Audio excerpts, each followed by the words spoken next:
kita mulai dulu ya, teman-teman semuanya. Perkenalkan, selamat malam semuanya, teman-teman dan bapak-bapak. Semoga kita semua dalam keadaan sehat walafiat dan menjadi pribadi yang lebih baik hari ini. Perkenalkan, nama saya Adinda, bisa dipanggil Dinda, yang hari ini akan memandu webinar yang temanya tentang pendidikan, karena kemarin tanggal 2 Mei adalah Hari Pendidikan se-internasional. Nah, karena materi malam ini berkaitan dengan pendidikan, kita rewind lagi nih, dari kita SD, SMP, SMA, itu kan kita sudah mengenyam pendidikan formal dan berada di lembaga sekolahan dan diajarin oleh guru-guru. Tapi makin ke sini, teknologi makin canggih, jadi kita lebih banyak menemukan seperti menemukan hal baru yang courses-courses online yang belum pernah kita temukan sebelumnya, karena kemajuan teknologi seperti courses AI atau courses copywriting, dan ternyata itu juga penting loh, walaupun tidak diajarkan sebelumnya di pendidikan formal, tapi ternyata soft skill atau hard skill yang ada di courses online baru-baru ini, karena semakin teknologi semakin canggih, ternyata itu tidak kalah pentingnya seperti pendidikan formal. Maka dari itu, pembahasan kita hari ini adalah seberapa pentingnya sih, atau lebih penting mana pendidikan formal, apakah non formal? Jangan sampai kita mikir, oh pentingnya non formal, ya formal ditinggalin aja, jadi kita nggak lanjut sarjana gitu. Tapi nggak gitu juga ya. Jadi kita pengen mendengarkan dari orang yang expert nih di bidang teknologi dan pendidikan. Cuman sebelum kita memulai webinar ini, kita berdoa bareng-bareng dulu yuk, agar berjalan lebih lancar webinar malam ini sampai selesai. Baik, berdoa, dipersilakan.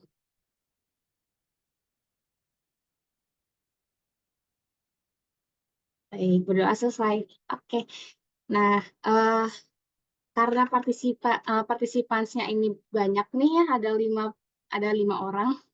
Mungkin ada teman-teman yang bisa ikut ajak teman-teman yang lain untuk join webinar ini. Bermanfaat banget loh buat teman-teman yang berada di dunia pendidikan. Share aja, siapa tahu Zoom ini bisa jadi bekal teman-teman semua buat yang jadi pengajar atau mungkin sekarang lagi jadi mahasiswa. Nah, tapi saya pengen tahu dulu nih, Kak Hani atau Kak A ini sekarang lagi sibuk apa sih, Kak? Apakah jadi mahasiswa, apa lagi sibuk jadi pengajar, atau di bidang lainnya? Boleh tulis di kolom chat ya, Kak. Biar, oh ya, sama asalnya dari mana? Mungkin dari Sumatera atau dari Jawa, Kalimantan, supaya saya tahu nih uh, webinar ini tuh sudah sampai mana sih gitu. Kalau sambil berjalan di chat di kolom chat ya. Baik, sebelum kita mulai, kita panggil dulu nih uh, orang yang kompeten di bidangnya, yaitu Pak Akmal Andriandi, yang hari ini akan menjadi speakernya atau pembicaranya. Oke, saya uh, saya alihkan ke Pak Akmal ya, Pak. Silakan, waktu dan tempat dipersilakan. Oke, selamat malam buat semua rekan-rekan yang sudah uh, bergabung di webinar malam hari ini. Bahasannya sebenarnya cukup ringan, tapi berbobot ya, yang mungkin selama ini. Sebelumnya, mungkin suara saya terdengar jelas atau enggak? Jelas, Bapak. Oke, ini ada dari Bu Hani yang tinggal di Riyadh. Oke, saya baru mau belajar untuk bikin sekolah online untuk para anak-anak TKW TKI di Saudi. Wow, luar biasa. Uh, keinginan yang benar-benar luar biasa.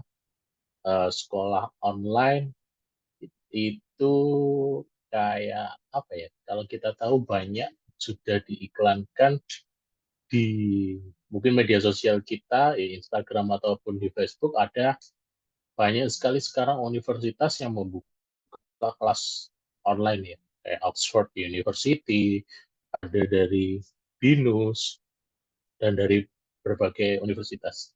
Kenapa banyak yang mau buka online? Ya, nanti kita bahas bareng-bareng ya. Oke, mungkin saya izin share screen dulu. Nah, ini bahasan kita malam ini. Kelihatan ya, sudah kelihatan ya. Bahasan kita malam ini tentang pendidikan formal atau informal, lebih penting yang mana. Kira-kira sebelum kita masuk ke bahasan kali ini, kira-kira penting yang mana sih kalau menurut dari teman-teman? Sepengetahuan kita aja, penting mana? Pendidikan formal atau informal? Bisa diarahkan di kolom chat ya. Atau nanti ketika materi, mungkin ada dari teman-teman yang bertanya, silakan langsung diketikkan di kolom chat aja. Jadi nggak usah nunggu sampai jeda atau nunggu sampai berhenti. Dari Bu Hani, formal. Oke, nanti kita bahas lebih penting mana, formal atau informal. Mungkin Kak Dinda bisa kita mulai segera ya, karena waktu sudah hampir 7:30 ya. Ya, mulai aja Bapak. Ini webinar rules atau rules yang biasa kita gunakan saat webinar. Jadi semua materi atau apapun intellectual property yang ada di materi ini menjadi milik dari PT Alfi Cahaya Kreatif. Terus teman-teman juga bisa screenshot ya atau ambil foto ketika mengikuti webinar ini dan di-share ke sosial media. Silahkan untuk memperkenalkan, oh saya ikut webinar ini loh, keren. Gitu. Bisa dipromosikan juga, bisa dibantu juga. Terus kemudian teman-teman juga nanti dapatkan kesempatan menarik ketika teman-teman share webinar ini di sosial media. Nah, nanti ada kenalan, ya seperti tadi yang sudah disampaikan Kak Dinda ya, awal-awal dari mana saja, ada yang dari Riyadh ya, luar biasa, dia jauh-jauh dari luar negeri, dari Arab Saudi, mau repot-repot untuk mengikuti webinar ini. Kalau di Arab Saudi kayaknya masih siang ya, sore atau sore ya, selisih beberapa jam kalau nggak salah. Ya itu.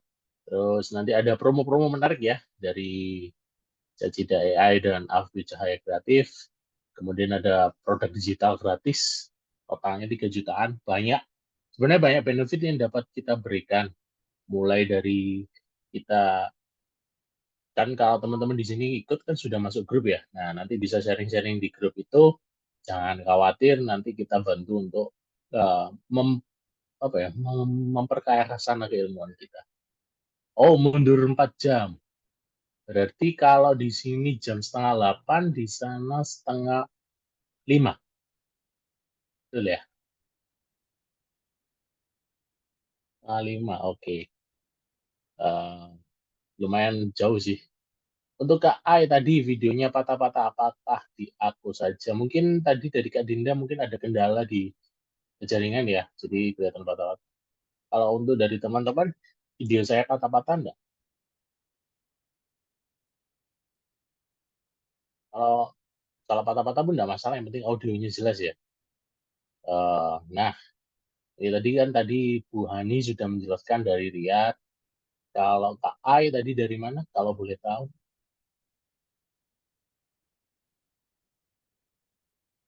Kak Ai mungkin masih di Indonesia saja ya. Nah, ini sebenarnya partner atau mentor kita yang satunya adalah Kak Johan Cahyadi. Beliau ya istilahnya kalau untuk digital marketing, e-commerce, sama AI, nggak perlu ditanyakan lagi lah. Itu sudah banyak. Tempelan-tempelan, logo, dan lain-lain ini sudah terlalu banyak ya. Jadi nggak perlu dipertanyakan lagi. Nanti mungkin di sesi berikut-berikutnya beliau bisa ngisi. Karena ini berbarengan dengan ada beberapa webinar dari kementerian ya. Oke, Kak Ai dari Cianjur, masih pelajar SMA. Ya, ini luar biasa, pelajar dari SMA mau mengikuti webinar tentang pendidikan ya. Karena selama ini mungkin dari kalau kalau sekarang SMA berarti termasuk Gen Z atau bawahnya lagi ya. Nah, itu jadi perdebatan yang seru sih antara Gen Baby Boomer, Gen Z, Millennials, dan lain-lain. Apakah itu relate atau enggak? Ya, kita tidak tahu. Bisa dibahas nanti. Ya, ini profil saya ringkas. Saya jauh lebih sedikit untuk tempelannya. Sebenarnya saya lebih ke, kalau masalah pendidikan, kebetulan saya lulusan salah satu universitas yang melahirkan para guru. Kalau dulu namanya IKIP, Institut Keguruan Ilmu Pendidikan kalau dulu. Terus kemudian jadi STKI, IKIP, terus kemudian jadi universitas. Salah satu universitas yang melahirkan banyak guru di Jawa Timur. Kebetulan juga salah satu yang terbesar di Indonesia Timur, itu di Surabaya. Jadi kalau masalah pendidikan, kurang lebih saya juga paham. Meskipun jurusan saya adalah jurusan umum. Jadi di universitas saya itu ada jurusan pendidikan maupun umum. Nah, kebetulan kalau dengan teman-teman pendidikan sering sharing sih, salah perkembangan pendidikan seperti apa. Dan kebetulan saya juga kalau untuk masalah pendidikan masih mengikuti perkembangannya. Kemarin kita meeting dengan Kemendikbud mengenai magang yang diberikan oleh Kemendikbud, yaitu program Kampus Merdeka. Cukup seru juga. Nah, ini akun sosial media kita. Jadi diikuti aja, mulai dari Caci AI, Fbenesia, Justarindo Studio. Ikuti saja. Karena di akun sosial media kita ini banyak-banyak ya informasi dan pengetahuan yang bisa teman-teman ikuti. Jadi yang Caci AI ini bahas seputar AI atau Artificial Intelligence yang berhubungan dengan sehari-hari kita. Nah, ini banyak AI yang digunakan. Mungkin tidak terlalu saya bahas di sini ya, karena kita mau membahas tentang pendidikan. Formal atau informal. Ini yang tadi Bu Hani menyebutkan formal ya. Lebih bagus mana pendidikan formal atau informal. Dari Bu Hani tadi menyebutkan formal. Terus bagaimana kita tahu bagusan formal atau informal jika kita tidak mengetahui dua-duanya seperti apa kelebihan, apa kekurangan. Nah, ada yang tahu bedanya? Mungkin bisa di chat, di kolom chat ya, bedanya formal dan informal. Ya, dengan bahasa sendiri aja. Karena di sini kita tidak terlalu teoritis ataupun bersifat textbook ya. Kita lebih ke praktikal. Kira-kira bagus mana sih menurut teman-teman, formal atau informal? Bisa dijawab di kolom chat. Mungkin Kak Dinda juga bisa ngasih di kolom chat ya, bagus mana formal atau informal. Atau teman-teman yang lain yang sudah bergabung bisa disebutkan formal atau informal. Kalau dari opini pribadi saya sih sebenarnya kalau Ya, formal sama non formal sama pentingnya Pak, karena saya kayak menurut pengalaman saya sih lebih ke non formal itu soft skill, hard skill itu imbang, tapi kalau formal itu lebih ke pola pikir dan strukturnya tuh terbentuk gitu. Jadi kayak dasarnya kuat, lalu di dasarnya kuat dengan pendidikan formal, Lalu dengan pendidikan non formal itu jadi lebih skill-nya lebih terasah gitu. Jadi sama-sama imbang, sama-sama penting gitu menurut saya. Oke. Dari Kak Dinda, jawaban yang cukup apa ya, di tengah ya, cukup bagus sih jawabannya. Kalau dari mungkin dari yang lain, saya ingin tahu gambarannya seperti apa.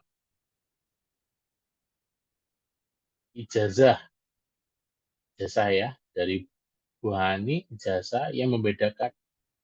Iya, memang pendidikan formal pasti harus ada bukti bahwa kita sudah melakukan pendidikan formal. Kalau yang non formal, ya enggak harus sih, namanya juga non formal atau informal ya. Berarti tidak formal. Kalau formal itu kan secara bahasa kan resmi atau terstruktur ya. Kalau mungkin teman-teman masih bingung, ya ini next slide. Jadi, apa itu pendidikan formal? Pendidikan formal adalah pendidikan yang terstruktur dan terorganisir. Ditawarkan oleh institusi pendidikan seperti sekolah, universitas, dan lembaga pelatihan. Memiliki kurikulum yang ditetapkan dan guru yang berkualifikasi, mengharapkan hasil belajar yang spesifik, dan memberikan ijazah atau sertifikat. Nah, ini yang tadi disebut Bu Hani juga ada ijazah ya. Jadi sebenarnya pendidikan formal itu resmi atau terstruktur, terdaftar di kementerian terkait, ada struktur kurikulum yang jelas, ada guru yang berkualifikasi, mengharapkan hasil spesifik. Jadi sebenarnya pendidikan formal tidak hanya di sekolah, karena di sini ada lembaga pelatihan juga. Lembaga pelatihan itu yang terdaftar pasti disebut pendidikan formal. Kan banyak sekali kursus-kursus itu bisa dikatakan pendidikan formal. Jadi ada kata kuncinya di sini adalah pendidikan yang terstruktur, terus kemudian ada kurikulum yang jelas, terus kemudian ada memberikan ijazah atau sertifikat.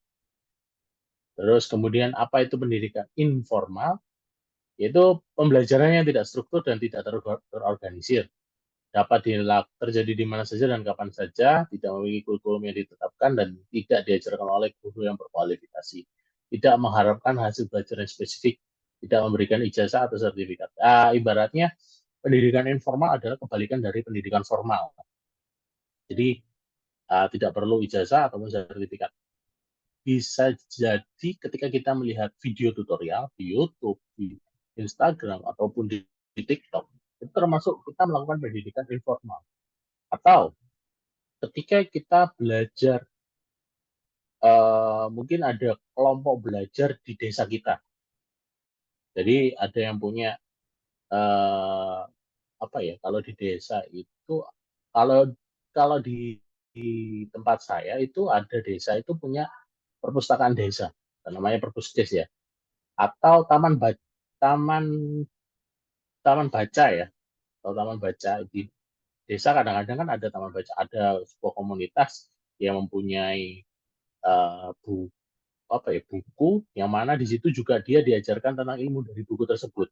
Nah, itu bisa dikatakan pendidikan informal karena tidak terstruktur, tidak ada struktur yang jelas dan tidak terorganisir. Apakah itu buruk? Belum tentu. Terus apakah pendidikan formal baik? Juga belum tentu. Dilihat dari berbagai sudut pandang.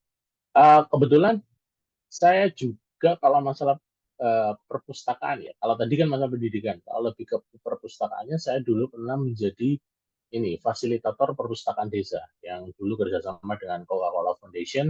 Kenapa di depan tadi ada namanya Perpuseru atau yang disponsori oleh Coca-Cola Foundation? Nah, saya salah satu dari fasilitator perpustakaan desa. Jadi kita create perpustakaan desa itu bisa menghasilkan sebuah apa ya? Kalau dulu targetnya adalah community engagement atau keterlibatan masyarakat, terus kemudian dengan perkembangan teknologi yang mengakibatkan perpustakaan itu tidak hanya menjadi tempat untuk kita baca buku, tapi juga kita bisa melakukan kegiatan masyarakat di situ, yang terutama untuk di dunia pendidikan seperti itu.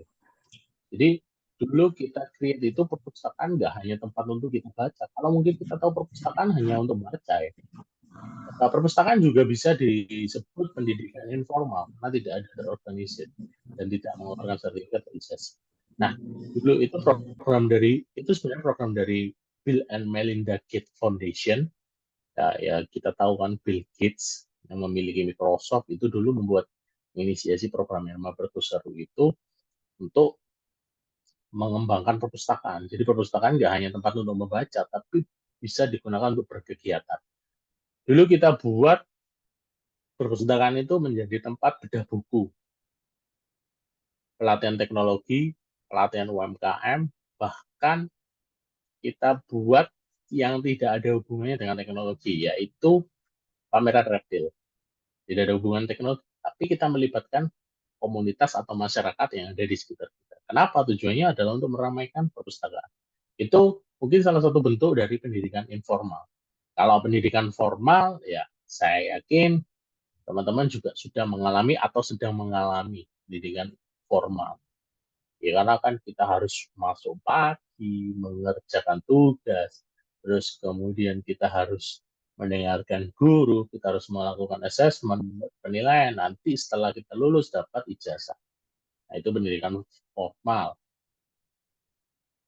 Terus manfaat pendidikan formal yaitu memperoleh pengetahuan dan keterampilan yang dibutuhkan untuk memasuki dunia kerja, mengembangkan kemampuan berpikir kritis dan pemecahannya, meningkatkan peluang untuk mendapatkan pekerjaan yang baik dan memperoleh jaringan profesional, meningkatkan harga diri dan kepercayaan diri.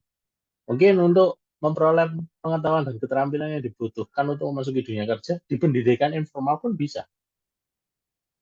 Ya, manfaat pendidikan formal, di informal pun sama sebenarnya, bisa. Terus kemudian mengembangkan kemampuan berpikir kritis dan pemecahan masalah. Sebenarnya di informal pun bisa, tapi di pendidikan formal itu terstruktur dan terorganisir. Jadi kita dilatih untuk berpikir. Jadi mungkin di tingkat dasar dan menengah kita dilatih, kalau untuk formal kita dilatih hanya untuk pemahaman konseptual.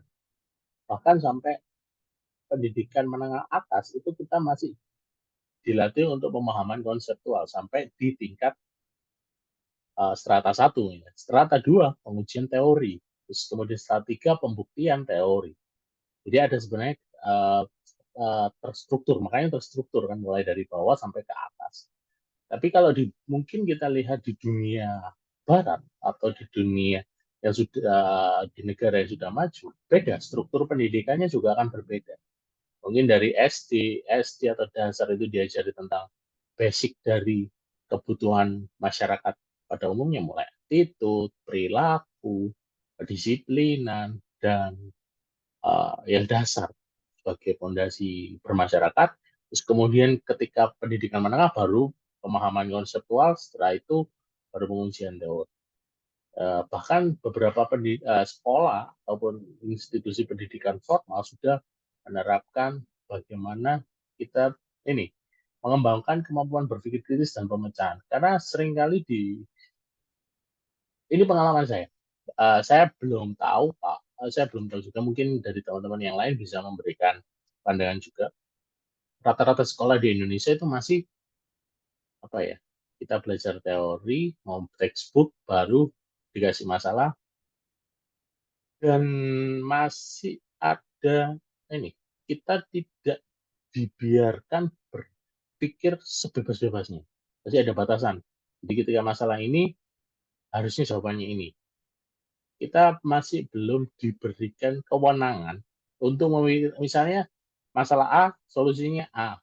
Nah, kita masih belum bisa diberikan kewenangan. Ketika ada masalah A, solusi bisa jadi Z ataupun X ataupun Z ataupun Y.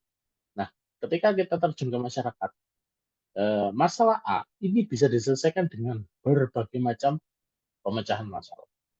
Itu. Makanya kenapa ketika kebetulan dulu saya ketika ada magang untuk teman-teman SMK, itu seringkali mereka ketika saya tes tentang dunia pekerjaan masih ya seputar teoritis. Jadi untuk inisiatif dan kreativitas masih belum. Saya juga nggak tahu untuk kurikulum di SMA ya, apakah masih mengikat untuk tidak dibiarkan kreatif ya. Sebenarnya kalau di dunia kerja pun, di dunia kerja maupun di masyarakat, kita dituntut untuk berpikir kreatif. Kritis, kreatif, dan tepat. Bahkan tepat dan cepat. Karena bisa jadi kita ketemu masalah yang harus kita selesaikan dalam waktu hitungan detik. Misalnya masalah A, solusinya itu ada A dan B. Kita pilih yang mana. Ini sedikit di luar konteks ya. Ketika kita menemui masalah seperti itu, kalau kita tidak terbiasa untuk berpikir kritis dan memecahkan masalah, maka uh, penyelesaian masalah tersebut akan membutuhkan waktu yang lama. Tapi ketika kita sudah terbiasa, maka masalah itu bisa kita selesaikan dalam waktu beberapa detik. Itu bisa. Apalagi di dunia yang teknologinya sudah maju seperti ini, perkembangan teknologi bisa dihitung per detik, bukan per bulan ataupun tahun. Bahkan detik sekarang ya, kita tidak tahu bahwa mungkin 10 detik lagi diciptakan AI yang mampu mempermudahkan manusia dan menghilangkan berbagai macam profesi pekerjaan. Kita tidak tahu, karena perkembangannya luar biasa. Jadi hitungannya detik. Oleh karena itu, kita sebagai manusia atau manusia itu makhluk yang paling bisa beradaptasi. Jadi untuk masalah pendidikan, saya rasa sangat-sangat bisa fleksibel. Terus kemudian banyak pengamat pendidikan yang bilang bahwa kita itu masih ketinggalan jauh dengan dunia luar. Sebenarnya kalau untuk masalah ketinggalan jauh kurikulum pendidikan mungkin iya, tapi kalau secara informasi kita sebenarnya tidak jauh tertinggal. Mungkin hanya ketinggalan ya beberapa jam lah. Tapi kalau untuk tahunan enggak. Cuma bedanya kalau di luar sudah basic atau dasarnya berpikirnya sudah ditata, kalau di kita masih awam. Makanya kenapa kadang-kadang di sosial media juga banyak sekolah yang melakukan bullying dan lain-lain. Ataupun tentang kenakalan-kenakalan yang lain-lain. Karena mungkin kita belum terbiasa untuk itu. Terus kemudian untuk meningkatkan peluang mendapat pekerjaan yang baik. Benar. Dengan pendidikan formal, dengan ijazah yang bagus, universitas yang bagus, institusi pendidikan yang bagus, kita memperbesar peluang kita diterima di pekerjaan yang baik. Itu sangat apa ya, kenyataan ya. Mungkin salah satu perusahaan nasional, salah satu perusahaan besar nasional, pasti akan mempunyai standar dalam penerimaan karya. Misalnya sama-sama S1, yang satu dari universitas dengan akreditasi A dan yang satu dari universitas berakreditasi C. Pasti perusahaan tersebut akan lebih memprioritaskan yang akreditasi A, meskipun secara kemampuan beda. Jadi gini, misalnya kita memiliki skill yang luar biasa, tapi kita berasal dari universitas dengan akreditasi atau grade C, berbanding dengan orang yang biasa saja, tapi berdasarkan dari universitas bergrade A, itu pasti beda. Kenapa? Kalau kita dari skill yang luar biasa dan grade C, pasti kita butuh upaya sangat-sangat lebih besar daripada teman-teman yang biasa tapi di grade A.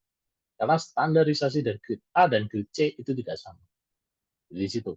Makanya kenapa kalau ketika pendidikan kita formal bagus, peluang mendapatkan pekerjaan yang baik jauh lebih tinggi. Ingat, peluang ya, bukan pasti dapat, tapi peluang untuk mendapatkan pekerjaan jauh lebih tinggi.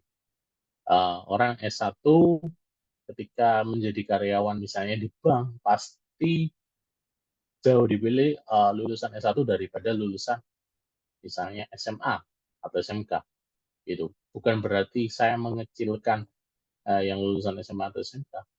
Kita ngomong pendidikan formal, itu ada peluang gitu, memperbesar peluang.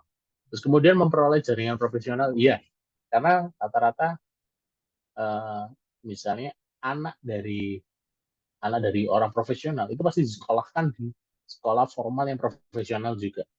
Jadi ketika kita memasuki dunia pendidikan itu, jangan dianggap kita hanya belajar, tapi juga bagaimana kita berelasi. Jadi misalnya gini, kita masuk di universitas grade A dan kita masuk di universitas grade C, itu pasti beda relasi. Kalau di grade A, pasti kualitas individunya, pasti ya orang-orang kurang lebih grade A atau grade B. Gitu. Tapi kalau di grade C, bisa jadi grade B dan grade C. Apakah ada yang dari grade A? Bisa jadi ada, bisa jadi tidak. Jadi potensi relasi ya, kita kesampingkan dengan kualitas. Tapi jaringan itu penting juga. Jadi ketika kita membangun sebuah karir, jaringan itu penting. Kenapa? Karena ketika jaringan kita bagus, peluang kita mendapatkan hasil itu jauh lebih tinggi. Terus kemudian meningkatkan harga diri dan kepercayaan diri. Pasti. Ketika misalnya kita lulusan sarjana, pasti ketika kita kumpul dengan teman-teman kita yang baru masih lulusan SMA, pasti kita merasa lebih percaya diri dan harga diri lebih tinggi. Bukan berarti kita sombong, tapi lebih percaya diri karena kita merasa S1. Tetap dan kita juga punya skill dan bisa memimpin dari teman-teman yang pendidikannya di bawah kita. Itu dari segi harga diri dan kepercayaan.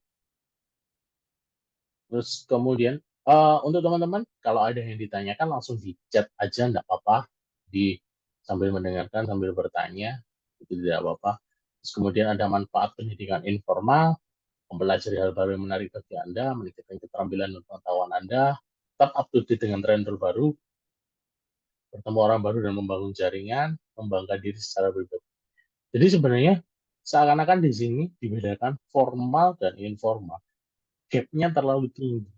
Pendidikan formal itu eksklusif dengan sekolahnya, dan informal lebih tidak eksklusif. Atau ibaratnya kalau kita ngomong pendidikan formal itu pendidikan yang dari sekolah, yang informal itu jalanan. Jadi seperti itu. Mana yang lebih baik? Tadi Kak Dinda menyebutkan dua-duanya bagus. Tadi Bu Hani menyebutkan formal yang bagus. Nah, di webinar ini judulnya mana yang lebih penting? Kita lihat dari manfaatnya saja. Kira-kira mana yang lebih penting? Itu bisa jadi setiap orang pasti punya jawaban yang berbeda. Tentu sudut pandang masing. Nah, bagaimana menurut Anda? Kira-kira yang penting yang mana, formal atau informal, berdasarkan penjelasan tadi? Jadi intinya gini, formal itu sekolah, kalau informal di luar sekolah. Entah itu hanya kursus singkat ataupun belajar tutorial di internet. Seperti itu. Bagaimana menurut teman-teman? Mungkin bisa memberikan tanggapan, bisa di chat ataupun voice ya. Boleh, silakan.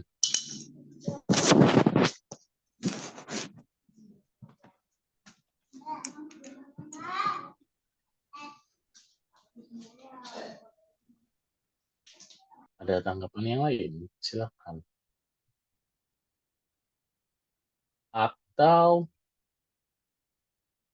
mungkin ada opini dari Kak Zidan, boleh kasih masukan. Kak Devina juga boleh, Bu Ani boleh, Kak Kiran, Jovi, Kak ini apa? Rak ya, boleh. Kak Ai juga boleh, silakan kasih pandangannya mengenai lebih penting mana sih pendidikan informal maupun formal. Kira-kira.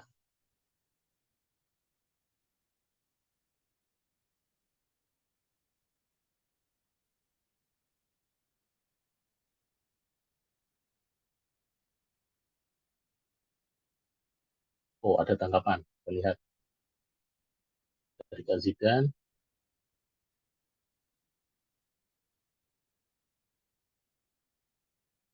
Dua-duanya penting, Pak. Pendidikan formal untuk mengejar gelar, pendidikan formal untuk mengejar skill dan karya. Boleh. Pendidikan yang saling melengkapi ya kayaknya. Pikiran. Ya, boleh. Di mungkin gimana ya? Di zaman AI sekarang, bagaimana cara kita? Oke, ini ada pertanyaan yang bagus. Sebelum kita masuk, lebih penting mana ya? Di zaman AI sekarang, bagaimana cara kita supaya tetap kompetitif dan relevan? Jawabannya cukup satu. Kita harus up to date dan update informasi dan pengetahuan kita tiap hari. Tapi tidak semua informasi ataupun pengetahuan wajib kita ikuti.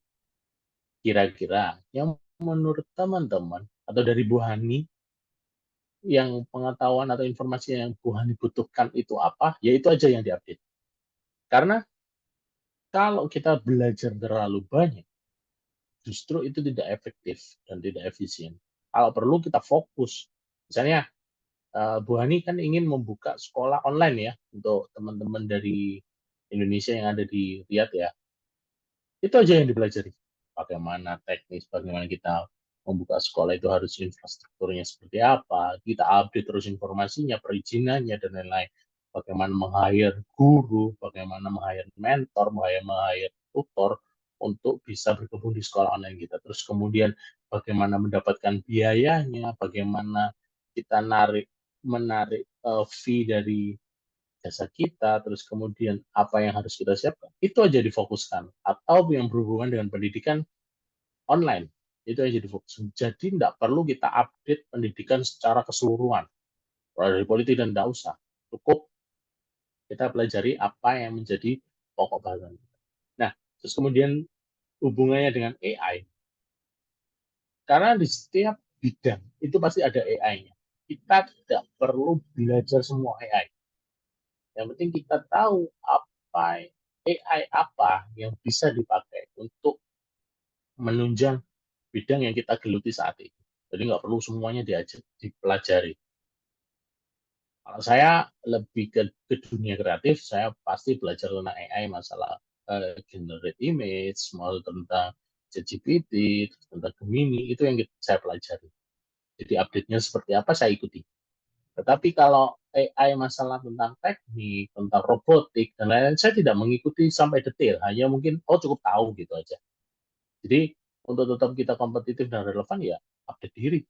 Upgrade kalau perlu. Upgrade. Karena kalau hanya update hanya memasukkan informasi. Kalau upgrade mungkin kita bisa belajar. Ya, salah satunya ketika kita mengikuti webinar ini juga salah satunya update dan upgrade. Jadi agar kita tetap up to date, agar tetap relevan dengan kondisi yang ada. Tidak menutup kemungkinan gini, di zaman AI mungkin banyak yang mengira bahwa AI ini hanya anak muda atau Gen Z atau milenial yang bisa. Ternyata di luaran saya banyak juga generasi baby boomer ataupun Gen Y yang menguasai AI. Jadi sebenarnya masalah gen atau usia itu tidak mempengaruhi uh, dia update tentang AI atau tidak. Bahkan banyak juga Gen Z dan millennials yang nggak tahu tentang AI. Banyak terjadi. Mungkin hanya cukup tahu, adanya ChatGPT dan lain-lain. Tapi dia menggunakan, enggak. Jadi kita tidak harus mempelajari semua. Cukup kita yang berhubungan dengan uh, bidang yang kita geluti saat ini. Itu saja sih menurut saya cukup. Daripada kita terlalu banyak yang kita pelajari, malah nggak fokus dan tidak jadi apa-apa. Jadi fokus dengan bidang yang kita geluti saat ini. Itu aja cukup. Itu sih Bu Ani. Mungkin ada yang teman-teman yang lain. Nah, pertanyaan-pertanyaan seperti ini boleh ditanyakan. Silahkan. Uh, yang tadi kembali lagi ya, pendidikan formal atau formal. Ada lagi satu. Jadi bidang-bidang apa saja yang perlu kita siapkan untuk kita ajari ke murid-murid kita. Nah, karena sekolah online itu pasti luas ya. Nah, tergantung bahasan dari sekolah online. Kalau sekolah online seperti sekolah pada umumnya yang semua mata pelajaran ada, berarti nggak ada bedanya dengan sekolah biasa. Mungkin Bu Hani cari aja topik yang mungkin oke lah, kalau untuk sekolah dasar semuanya bisa diajari, boleh. Nah, bidang-bidang apa saja yang perlu kita siapkan untuk kita ajari ke murid kita? Oke, terutama dihubungkan dengan pertanyaan saya yang pertama yang tentang AI ya. Jadi bidang-bidang apa saja kalau untuk pendidikan cukup tentang AI di bidang yang membantu, misalnya AI for Office bisa dipelajari, terus tentang Bu Hani bisa belajar tentang Gemini ataupun ChatGPT. Jadi ketika Bu Hani tidak ada ide untuk apa yang dia ajari, Bu Hani bisa diskusi dengan ChatGPT ataupun Gemini. Kenapa? Karena kalau mungkin kita hire konsultan, biayanya sangat tinggi ya. Atau dengan Gemini ataupun ChatGPT kita masih paling tidak kita punya gambaran seperti itu. Terus bidang-bidang apa saja yang perlu? Ya, yang seputar tentang sekolah online aja. Kalau memang sekolah online-nya tentang misalnya tentang pendidikan yang mungkin matematika ya, sekolah online yang fokus di matematika, ya seputar matematika aja yang dipelajari. Terus kemudian agar tetap kompetitif dan relevan, ya kita tetap mengikuti perkembangan yang ada di bidang tersebut. Jadi bidang-bidang apa saja yang perlu disiapkan tergantung kita ambil atau tergantung aktivitas yang kita geluti itu apa. Jadi tiap orang pasti beda. Kalau mungkin Bu Hani di sekolah online ya hubungan sekolah online bagaimana mungkin chatbot itu bisa dipelajari, bagaimana kita bisa menjawab pertanyaan otomatis, jadi tidak perlu kita rekrut admin ya ibaratnya gitu. Terus kemudian ada penjadwalan sosial media yang bisa dipelajari, jadi mungkin bisa untuk promosi bisa digital marketing, sosial media marketing, terus kemudian untuk aplikasi sekolah online bisa pakai Zoom ataupun Google Meet. Nah, itu yang perlu kita pelajari. Jadi, paling tidak ada satu orang yang benar-benar bisa atau menguasai teknologi kalau sekolah online. Itu yang paling penting. Jadi ketika ada apa-apa, troubleshooting-nya ada troubleshooter. Seperti itu. Mungkin ada yang lain? Tambahan mungkin dari Bu Hani juga boleh silakan nambahi. Belum saya berlanjut tuh. Bagaimana menurut Anda?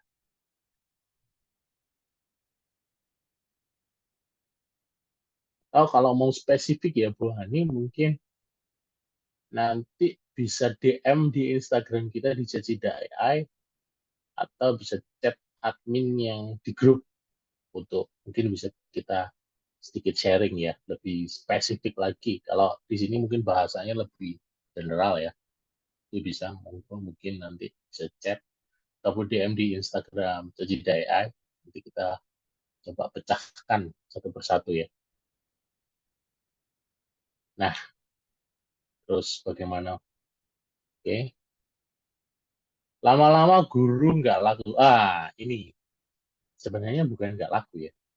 Ketika guru tersebut atau siapapun lah, profesi apapun, ketika dia tidak mengikuti perkembangan zaman dan teknologi, pasti nggak laku. Jadi bukan hanya guru saja, tapi ketika guru tersebut mau bisa dan mampu memanfaatkan teknologi yang ada, dia akan laku terus kok. Pendidikan itu tidak akan pernah ada matinya. Jadi kalau saya sering diskusi sama teman-teman, bisnis yang tidak pernah mati itu hanya dua bidang, kesehatan dan pendidikan. Itu tidak akan pernah mati.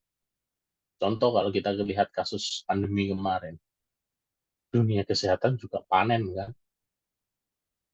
Terus kita contoh lagi beberapa hari yang lalu itu viral untuk biaya pendidikan kelas TK lah. Itu sudah puluhan juta. Itu juga viral. Nah, di satu mungkin pendidikan dasar ya, mungkin SD di satu sisi kan dari pemerintah kan gratis ya SD. Tapi di satu sisi yang lain ada SD swasta yang mungkin nilai SPP-nya saja itu bisa 3 kali UMR Jakarta. SPP ya. Jadi lama-lama guru nggak laku, tidak hanya guru, bahkan semua profesi pun bisa tidak laku jika tidak update dan relevan kepada perkembangan zaman. Sama seperti yang beberapa waktu yang lalu viral itu, seniman Hollywood banyak yang komplain karena sekarang dunia perfilman Hollywood banyak yang pakai AI.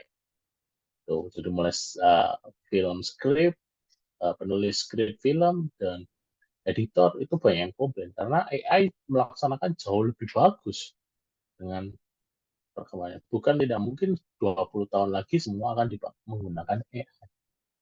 Jika kita tidak. Tetapi di balik AI masih terdapat manusia. Jadi ketika manusia itu mampu mengendalikan AI, ya dia akan bisa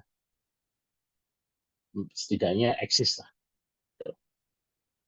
Seperti itu. Kita lanjut ya. Terus kemudian, nah, mana yang lebih penting? Jawabannya ini. Jawabannya tergantung pada tujuan Anda. Jika Anda memasuki dunia kerja, pendidikan formal jauh lebih penting. Jika ingin mempelajari hal-hal yang baru untuk kesenangan atau pengembangan diri, informal lebih penting. Yang terbaik adalah menggabungkan keduanya untuk mendapatkan hasil yang maksimal. Itu. Jadi tergantung tujuan kita. Kalau Bu Hani tadi menyebutkan formal penting, iya. Karena tujuan Bu Hani adalah sekolah, membuat sekolah. Itu penting. Nah, teman-teman menggabungkan atau sama-sama penting. Iya, karena tujuan teman-teman seperti itu. Jadi tergantung tujuannya. Sebenarnya judul mana yang lebih penting ini sebenarnya mengecoh ya. Jadi mana yang lebih penting sama-sama penting. Tergantung tujuan kita. Terus kesimpulan malam hari. Sebelum kita kesimpulan, nah ini ada info menarik untuk dari Jazida. Tetap nanti akan kalau kita share di sosial media, dapatkan peluang untuk mendapatkan produk digital gratis yang nanti bisa diberikan kepada teman-teman. Share di grup WA. Jadi kita seringkali nge-share tentang Canva Pro dan produk digital secara gratis di grup WA. Itu sering sekali. Nah, sebelum kita kesimpulan di sini saya sedikit promo ya. Kita di tanggal 6 sampai 7 Mei ada transformasi pendidikan, teknologi dan pendidikan, siapa yang lebih unggul. Nah, kita bahas lebih spesifik di situ dengan nanti Kak Johan dan saya lagi ketemu, nanti ada sertifikatnya juga dan ada teknis tentang bagaimana AI, belajar AI untuk mahasiswa atau guru. Jadi nanti mempermudahkan tugas kita. Jadi kita selama ini mungkin tugas kita susah, nanti kita belajar bagaimana menggunakan AI agar kita bisa lebih mudah mengerjakan tugas buat yang masih sekolah ataupun kuliah. Bagi para guru, nanti kita belajar bagaimana bisa kita membuat soal, membuat bahan ajar untuk murid kita jauh lebih menarik dan jauh lebih bagus tanpa kita berpikir secara keras dan pusing ya. Kita akan ajari itu di tanggal 6 sampai 7. Untuk pendaftaran bisa uh, klik link di bawah ini, register, biayanya cukup 29.000 selama 2 hari. Jadi sebenarnya awalnya kita mau tarif 200.000. Tapi karena ini kebetulan kita di bulan pendidikan, kemarin kita habis merayakan Hari Pendidikan Nasional, kita potong habis menjadi 29.000. Ini cocok untuk mahasiswa ataupun guru. Bagaimana kita memanfaatkan teknologi AI untuk mempermudah tugas kita. Nah, ini kisi-kisi ya, nanti ada peran teknologi, perkembangan pendidikan, teknologi dan pendidikan bisa bersatu, AI dapat membantu dunia pendidikan, teknologi yang mempermudah dunia pendidikan.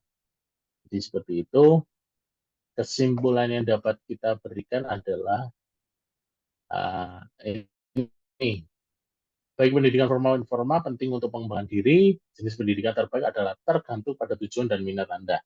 Gabungan keduanya untuk mendapatkan hasil yang maksimal. Oke.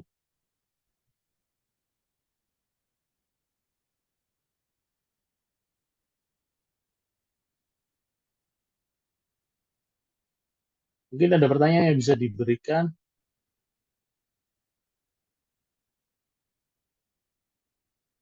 Kita sebelum kita mengakhiri ya, karena sudah sebenarnya harusnya enggak, harusnya ya 1 jaman lah, tapi bolehlah kita agak berlama-lama sedikit, bisa ditanyakan.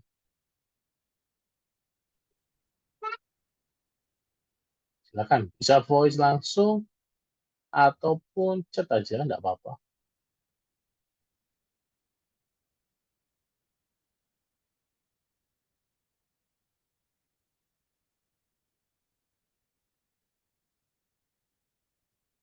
Pak Akmal, ada chat dan pertanyaan dari Ibu Kiran Jovi nih. Jadi, apa yang sebaiknya dipersiapkan oleh para guru ya Pak Akmal? Mungkin ini latar belakangnya Bu Kiran ini sebagai guru ya Pak ya, karena Oke. bisa dibahas Pak mungkin. Kita bahas sejenak, karena kalau dibahas total banyak yang harus kita siapkan. Jadi apa yang sebaiknya dipersiapkan oleh para guru? Satu, mentality bahwa guru bukan satu-satunya sumber informasi atau pengetahuan. Jadi kita harus sadar bahwa diri kita sebagai guru bukanlah satu-satunya sumber pengetahuan. Karena sumber pengetahuan ada di buku, internet, apalagi internet sudah sangat mudah diakses. AI juga di mana-mana. Jadi yang perlu disiapkan adalah mental itu yang mengakibatkan kita akan terus berkembang. Jadi apa yang perlu, apa yang kurang, apa yang perlu kita siapkan lagi, kita kembangkan lagi dan lagi. Itu adalah hal yang perlu kita siapkan paling awal sekali. Terus kemudian tools AI yang lain mengikuti, pengetahuan lain mengikuti. Yang penting secara mental kita harus siap bahwa kita bukanlah satu-satunya sumber informasi dan sumber pengetahuan. Banyak sebenarnya. Tapi sebagai apa ya? Sebenarnya guru itu adalah konduktor. Kalau kita nyebutnya di konser itu konduktor atau ini pemimpin atau dirijen dari anak didiknya. Jadi guru paling tidak harus bisa mengatur, mengarahkan, dan bisa mendidik anak didiknya agar bisa mendapatkan informasi atau pengetahuan secara maksimal. Banyak caranya, mungkin bisa salah satunya dengan mengikuti kelas kita ya tanggal 6 sampai 7, nanti kita ajari bagaimana kita memanfaatkan AI. Banyak, sebenarnya banyak cara untuk bisa mengembangkan kita jadi guru. Dan guru dan teman-teman yang masih menjadi guru, apalagi guru honorer ya, siapkan mental juga bahwa guru adalah pengabdian. Jadi kalau kalau saya bergurau dengan teman saya, kalau teman-teman pingin kalau teman-teman pingin kaya atau pingin cari uang, lebih baik jangan jadi guru. Karena guru adalah orang yang mengabdi dan tulus untuk bekerja. Gitu. Apalagi di Indonesia ya masih, saya rasa masih kita perlu meningkatkan apresiasi kepada guru ya. Banyak sekali guru-guru yang sudah mendidik kita sampai bisa saat ini. Mungkin pertama kita siapkan mental itu dan jangan lupa Kak Kiran Jovi harus mau update dan up to date masalah pengetahuan, terutama di bidangnya ya, kan guru kan banyak spesialisasinya. Itu aja yang difokuskan, berkembang itu, dan bagaimana mengajarkan atau mentransfer ilmunya dengan baik. Nah, kebanyakan saat ini saya melihat guru itu hanya apa ya, ibaratnya mengajar atau bukan mendidik, dan banyak juga guru yang masih hanya mendeliver dari buku ke siswa. Kalau guru-guru saya dulu banyak juga yang bisa, maksudnya membuat suasana kelas atau pelajaran itu jadi menarik. Itu banyak. Jadi mungkin itu yang perlu dipelajari, bagaimana fleksibilitas kita sebagai guru, manfaat mengejar, ataupun bagaimana cara kita mendeliver ilmu kita. Biar anak didik kita tidak bosan, dan kita juga tetap enjoy dalam bekerja. Jadi setiap profesi apapun, jika kita kerja dengan sungguh-sungguh dan enjoy, saya yakin tidak akan menjadikan beban bagi kita. Malah membuat kita jadi jauh ingin berkembang dan berkembang lagi. Itu sih dari saya. Mungkin ada yang lain, boleh.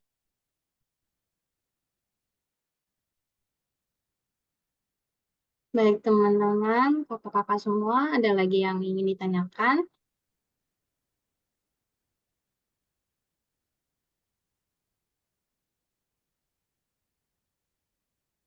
Silakan ditanyakan, tidak apa-apa. Kita masih ada mungkin sekitar 10 menit lah.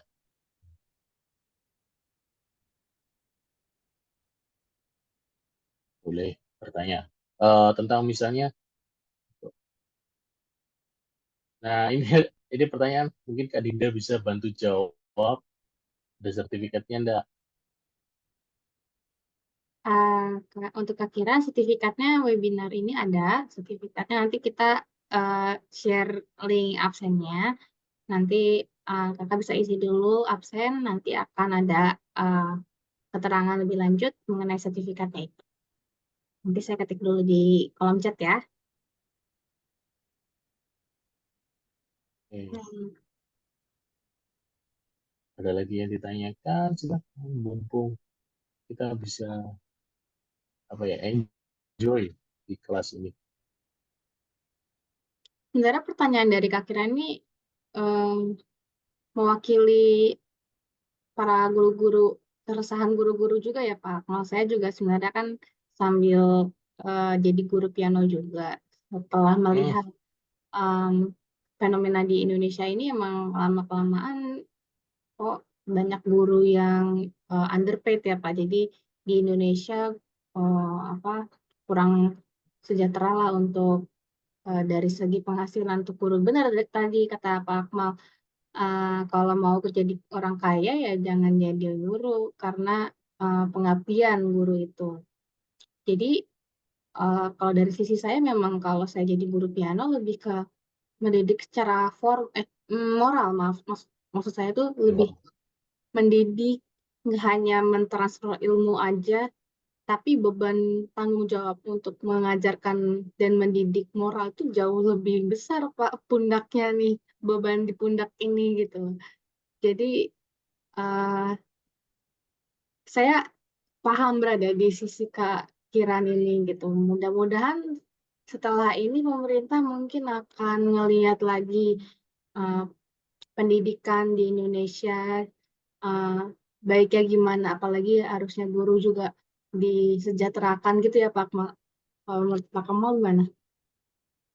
Ya, memang kalau boleh jujur ya, kesejahteraan guru di Indonesia itu ibaratnya ya kalau boleh sedikit berkata agak keras ya, sangat memprihatinkan ya.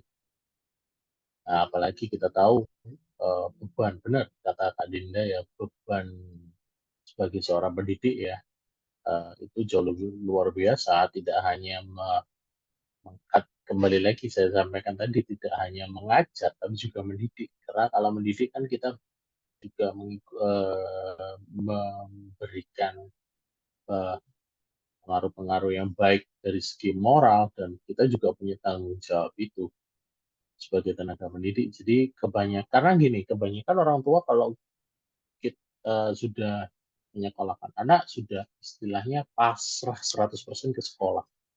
Jadi tidak sampai itu. Tapi kalau kita sebagai orang tua, harusnya juga kita paham bahwa pendidikan utama dan pertama bagi seorang manusia itu ada di keluarga. Itu yang paling penting.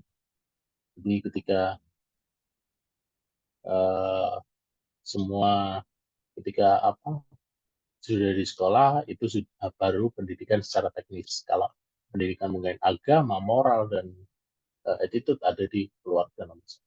Itu yang perlu kita tanamkan kepada anak kita sendiri, keluarga kita. Jadi tetap, ini dari Kak Giran Jovi ya, sedih saja sekarang murid mengerjakan tugas aja pakai ChatGPT. Iya, kita mau nggak mau, suka tidak suka pasti akan itu. Ini ada dari Ibu Hani ya, sedikit bagaimana cara kita mengajak para pensiunan profesional untuk jadi volunteer mengajar informal.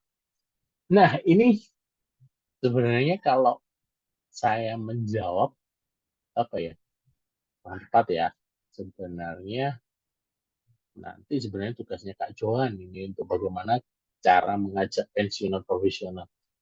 Sebenarnya eh, bagaimana sebenarnya cara ngajaknya sih simpel. Nggak perlu kita harus presentasi dan lain-lain. Cukup kita sebutkan, kita komunikasikan manfaat atau benefit yang kita berikan saat ini. Misalnya Bu Hani membuat sekolah itu manfaat benefitnya apa? Pasti kalau pensiunan profesional mereka itu punya atau passion yang memang di dunia pendidikan, pasti mau nggak mau, pasti mereka akan mau. Tapi satu mungkin pesan saya, Bu Hani, jangan hanya sekali ngajak ditolak terus menyerah. Jangan. Mungkin bisa ya setidaknya kalau tiap ketemu di brainwash terus. Ayo ikut ngajar gitu aja. Pasti lama-lama, yes, aku tak ikut daripada aku di brainwash tiap hari. Pasti akan ada seperti itu. Nanti yang penting sebenarnya kalau Bu Hani masih sendiri dalam mengelola sekolah online-nya, cari satu teman lagi yang sevisi dan semisi, cukup 2 orang, langsung jalan. nanti masalah mentor tutor pasti akan mengikuti pelan-pelan. Jadi kalau kita masih nol atau kita tidak punya cukup biaya, cukup, yang penting kalau kata ini ya, Gojek, mulai saja dulu. Kalau kata Tokopedia pasti ada jalan. Atau kebalik ya. Ya itu, pokoknya yang penting satu, mulai aja dulu. Yang kedua, pasti ada jalan. Ketika kita sudah mulai, pasti ada jalan. Terus kemudian ini ada kekhawatiran, harusnya ada pembekalan diklat yang bersifat update teknologi untuk guru seperti AI. Nah, ini gini Kak, kalau masalah di kementerian ya, mungkin banyak usulan dan lain-lain. Apalagi Mendikbud kita orang teknologi ya. Karena di Makarim itu siapa sih yang nggak kenal, beliau juga expert di bidang teknologi ya. Pasti ada wacana seperti itu. Tapi kalau menurut saya kebetulan juga bekerja di apa ya, salah satu bagian dari pemerintahan ya, dari badan usaha milik daerah. Saya kurang lebih tahu sistem birokrasi seperti apa. Tidak semudah membalikkan telapak tangan. Tapi pasti yakin suatu saat pasti akan ada. Jadi terus kalau misalnya keakhiran adalah seorang guru, bolehlah keakhiran harus update, terus nanti bisa di-share ke anak didiknya. Itu pasti jauh lebih bermanfaat daripada kita hanya menunggu pemerintah untuk sadar dan menunggu pemerintah untuk berubah. Jauh lebih baik kita juga lakukan perubahan itu. Jadi itu sih mungkin dari saya. Keren Pak Akmal, saya senang jujur malam ini antusiasmenya sangat membara ya karena pertanyaannya juga nggak kalah keren untuk Kak Hani dan Kak Kiran. Uh, Apalagi dari speakernya nih Pak Akmal juga bisa menjawab pertanyaan dari kakak-kakak semua ini dengan sangat daging ya. Ini kalau teman-teman semua uh, bisa share, ini malam ini mantap banget sih. Walaupun um, cuma 1 jam, tapi ternyata menurut saya keren banget isi webinar malam ini. Pak Ya, Akmal, ada lagi yang mau dilanjutkan karena sudah memasuki 8.17, mungkin teman-teman ingin ada yang istirahat. Pak ya, Akmal juga mau mungkin cukup istirahat. dari saya. Nanti kalau teman-teman ingin, oh mungkin kita sesi foto dulu ya. Mungkin Oh bisa iya, dibantu baik. pindah. Teman-teman bisa nyalakan on cam ya, sebisa mungkin lah. Kalau memang tidak mungkin ya apa, yang penting kita foto dulu.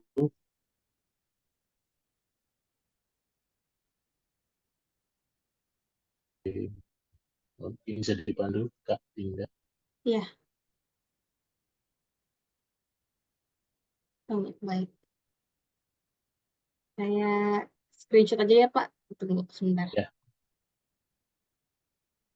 Baik, 1, 2, 3. Pak, mungkin ini slide-nya boleh di yang awal banget, Pak. Atau yang di covernya. slide-nya saya ubah yang ke ini ya. Kita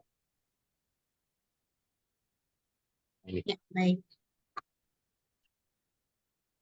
Baik, 1, 2, 3.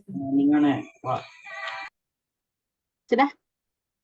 Oke, Terima kasih. terima kasih Ini dari teman-teman yang lain. Bu Ani, terima kasih. Saya selalu sukses untuk selalu. sekolah online-nya. Semoga yang penting mulai saja dulu, Bu. Masalah nanti dipikir bareng-bareng. Ya, mungkin itu dari saya. Mungkin ada kesalahan kata atau kurang kata-kata yang kurang berkenan. Saya mohon maaf. Selaku dari Jajida Tim, kami juga meminta maaf dan terima kasih atas partisipasinya. Saya akhiri mungkin wassalamualaikum warahmatullahi wabarakatuh.